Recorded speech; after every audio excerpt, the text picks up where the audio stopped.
Welcome to Fiction Files. I'm Stephanie, and this is the playlist where I talk about all things writing. Today, I'm talking about writing goals. It's that time of year to set resolutions and welcome a new year and new opportunities. If you're resolving to write more this year or finish a novel, here are 24 creative writing tips for 2024 to help you achieve that goal. Number 1, write for you. When it comes to creative writing, write for you and about what you love instead of trying to write something that you don't love that you think is marketable. It'll show in the writing and pacing of your story. If you love your work and the genre you write in, you'll find your target market who will appreciate the passion behind your story and the time you took to carefully craft it instead of just writing something to sell. Number 2, do your prep work. Take your time to outline your novel and know where your story is going so you don't get stumped along the way or find out the story isn't working when you're 75% in. I've started using the Save the Cat method that incorporates 15 beats or scenes a story needs to include, as well as chapter outlines to show what scenes are in each chapter, what's the point of each chapter, and how it contributes to the overall plot to better plot my stories. I used to be a pantser, not a plotter, but I found my stories flow a bit better when I know what each scene is leading to next and where I want the story to go. It also makes sure I've worked out any subplots and tied up all my loose ends by the end of the book. Number 3, actually write. One trick I've picked up along the way is to write out story ideas by hand, as it forces me to slow down and think through what I'm writing. I can jot down major plot points or scenes I want for subplots, or even pieces of dialogue I want to work in. I think writing by hand is different than typing away at the computer and can help you think about your writing in a different way. Plus, then you don't have all those distracting tabs looking right at you as you type away on your computer. Writing by hand, I only have the paper in front of me. Number 4, ask questions. Sometimes you just know how you want your book to go, but asking questions about your characters or what could happen next can often lead to awesome plot twists, foreshadowing, or insights into your characters that adds depth to your story. Some questions I'll ask myself as I'm starting to outline my works include, what could happen to my main character that would make their situation worse and add new conflict? What does the main character need to complete their character arc or reach their goal? Does your main character have agency? Are they an active participant in directing their story, or are they just going along for the ride? Is the main character a flawed character or encountering setbacks they're responsible for? Who is the antagonist? How are they similar to and different from the main character? What are their motivation and goals? How will the protagonist defeat the antagonist? Who will help the main character along the way? How will they impact the story or help the main character grow?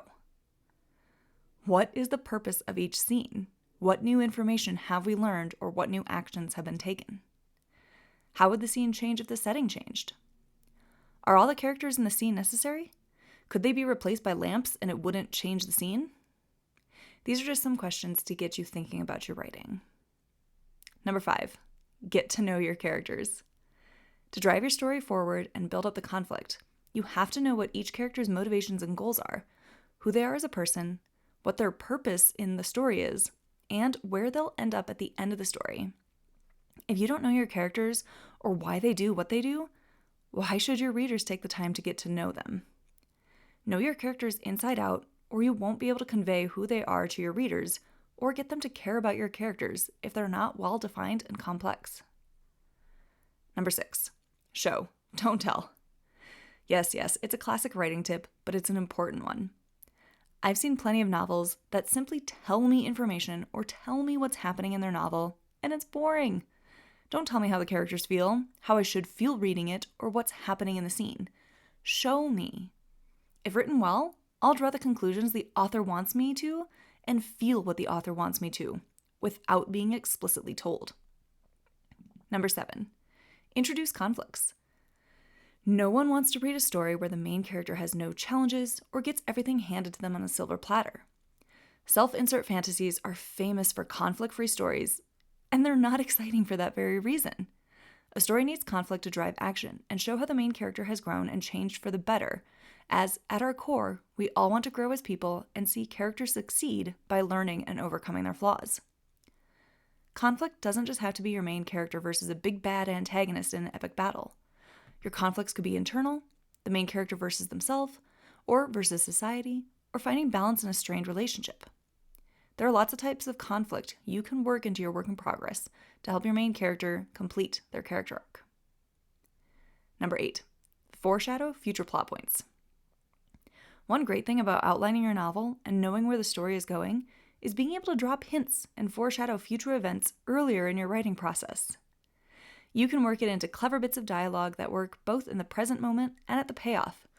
Set up a certain character or a character's motivation ahead of time, or even put something in the background that will be important later, a la Chekhov's gun. Number 9, misdirect your readers. Misdirects or red herrings are great devices for adding suspense and conflict to your story, as your readers try to figure out who's up to something. Red herrings keep our attention focused on a character or subplot that's often revealed to be nothing, while the real villain was in front of our faces the whole time. It's a fun way to keep your readers engaged and trying to figure out what will happen in the end before it's revealed. Try not to botch your red herrings with quote-unquote dead herrings, a play on red herring I saw first on Das Mervin's blog, by trying to misdirect readers by telling them what the twist is, but having the characters say, "There's no way it's really that." It'd be like if in Harry Potter and the Sorcerer's Stone, J.K. Rowling had Hermione guess that Professor Quirrell had Voldemort on the back of his head, but every other character laughed it off and said, "There's no way it's that, don't even think that." Rowling had set up a perfect red herring in Snape, where we closely watched him even though in the background Quirrell was doing shady stuff that made sense upon the reveal. Number 10, write dialogue that moves the story forward. Have you read stories where the main characters are having a realistic but boring conversation? Maybe something like, "Hey Jane," Michael called out. "Hey Michael, how's it going?" Jane asked. "Oh, I'm good. And you?" Michael asked. "I'm well. How's work?" Jane inquired. It's realistic, but in the end it's pointless. Skip the boring parts of speech or summarize them to get the dialogue that moves the story forward. The readers don't need to see these pleasantries unless there's subtext behind them, like the characters are being polite even though their body language is not. Use dialogue wisely to share exposition, plot points, or demonstrate your character's personality or relationships with others in the story. We have these boring conversations every day. We do not need to see them in print. Number 11, set word count goals. One way to hold yourself accountable for writing is to set daily or weekly word count goals. During NaNoWriMo, I had daily writing goals of about 1,700 words per day, but now I've switched to weekly word count goals, as it's not always feasible for me to write every day. Having a word count goal can keep you motivated, as it's in your face whether you've met your goal or not, and are adding to your story. It also makes the idea of finishing a work in progress in 2024 more feasible, as it's broken down into smaller, more manageable goals. Number 12, schedule your writing time. Like any resolution, it requires change in your life to achieve it, and you may have to change your schedule around to work in dedicated writing time. Like I said above, in November, I wrote every day as a part of the NaNoWriMo challenge, but I won't be able to keep that up with my schedule of work, my blogs, and just other life commitments. But I do schedule writing time during my week to make sure I get to it. Find a way to set aside 30 minutes to an hour, at least one night a week, to focus on your creative writing and get your work in progress complete. Number 13, create an environment. Just like your mood or state of mind can impact your writing, so can your writing environment. Eliminate distractions like the TV and tell your family or roommates that you're going to be writing and shouldn't be disturbed. I prefer writing at a desk where I can have my outlines and notes nearby, something to drink available, and headphones so I can listen to music if I want to drown out other noises. Number 14, try the Pomodoro technique. Having trouble focusing on your writing? Try eliminating distractions for a short amount of time. The Pomodoro technique means that you focus on one task or project for 25 minutes and then you get a nice 5-minute break. It works because you can definitely focus for 25 minutes straight as you add to your word count, and then you'll be able to check email or social media during your break, so you're less distracted during your sprint. Number 15, read. They say you can't be a writer without being a reader, and I fully agree. While I'm reading, I'll make notes of scenes that work well, settings that are well described, characters I like and why I like them, and humor I think I can adapt to my own work. Reading shows us good writing in action and can help us improve our own works in progress or even think of new directions we can take our story. Reading can also show us bad writing in action and help us understand what not to put in our own novel. Number 16, play around with a different point of view. Feeling stuck with a certain scene? Write it from a different perspective. I have stories that are written in third person and first person, and sometimes swapping a scene can help me describe what's going on better, get in touch with the emotions, or show what other characters are doing instead of just telling.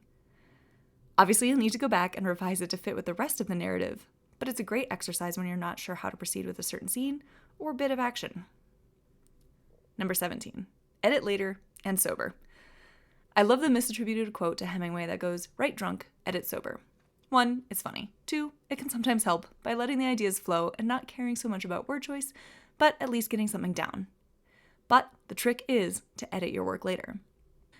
I've seen other writers say they'll finish a draft and then put it away for 3 to 6 months before revisiting it. That sounds insane, but it's also good advice. I found when I try to edit my own work right away, I'm still too deep in the story and can't read it the same way a first-time reader would. I plan on finishing my story and sharing it with family and friends who I know can provide some constructive criticism, and then read through it on my own to see if my edits match up with others. This gives me time away from the story, as well as third-party feedback. Number 18, read your work aloud. One way to spot troublesome sections or areas that aren't working are to read your stories aloud. You'll read it slower than you would in your own head, and it makes you notice any errors better as your brain won't skip over them. Reading aloud also calls attention to your pacing and sentence length, helping identifying areas you can trim or expand. Number 19, share your work in progress with a friend.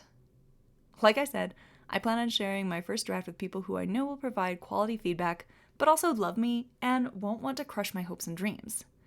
I can talk to them about what's working, what's not working, and get feedback from a real reader and not a professional editor. Yes, it will make its way to a professional editor, but I think getting opinions from an everyday reader is also invaluable. Number 20, get professional help. Consult the professionals for advice on plotting, characters, and dialogue when you're getting started.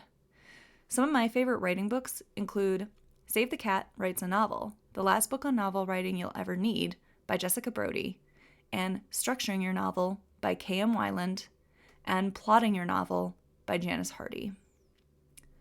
I've also had a subscription with Scribbler for a while, and I love getting my monthly boxes covering different parts of writing and getting some fun writer-themed goodies like notebooks, pens, writing journals, candles, coffee and tea, and so on. It's a nice little motivational box that inspires me to keep going on my work in progress while teaching me the craft of writing at the same time. Number 21, keep your outline handy, or use software that displays your scenes on index cards. This will help keep you in the flow and help you set up the ending of your current scene to lead into the next. I've found that when I just free write, I'll end up taking the scene in a different direction and then have to do more work to get the story back on track later. Number 22, just pick something. Stop obsessing over finding the perfect writing tool or system. I have failed miserably at this one. I have subscriptions to Readsy, First Draft Pro, and Dabble because I have this idea that when I find the right tool, the writing will just take care of itself. It's not me, it's that I don't have the right tool. Which is so not true. These are simply tools. Find the one that meets most of your needs and start writing. In fact, you don't even need a fancy tool. You just need a word processor and time. Pick a software or don't, but don't waste precious time you could use to write by reviewing the features and functionalities of writing software. Just pick one and go. Number 23, write down other things that are on your mind. Sometimes my biggest blocker to focusing on my story is because my mind is focusing on my giant to-do list or trying to remember to put that card in the mail. I have a pad of paper, or I'll open a note on my computer and write down all the things that are on my mind so I won't forget about them, but then I can free up that mental space to get back to my writing. And finally, number 24, give yourself permission to not be perfect. It's a draft. It's okay to have placeholder text. It's okay to have skimpy descriptions and dialogue. Even when you do polish and edit your final draft, it may still not be perfect, and that's okay. Do not go into this expecting to write the next best-selling novel and trying to please everyone. Write for you and the audience that will love your book. Readers have wildly different tastes and like different things. There are going to be readers who don't like your story, and that's okay. It's not for them. Because there are going to be people who absolutely love your story and can't get enough of the world or your characters. Write for them. Write the story you want to tell. And if you focus on that, it will be perfect. What other tips do you have for writers in 2024? Share your tips in the comment section. Otherwise, thanks for watching Fiction Files.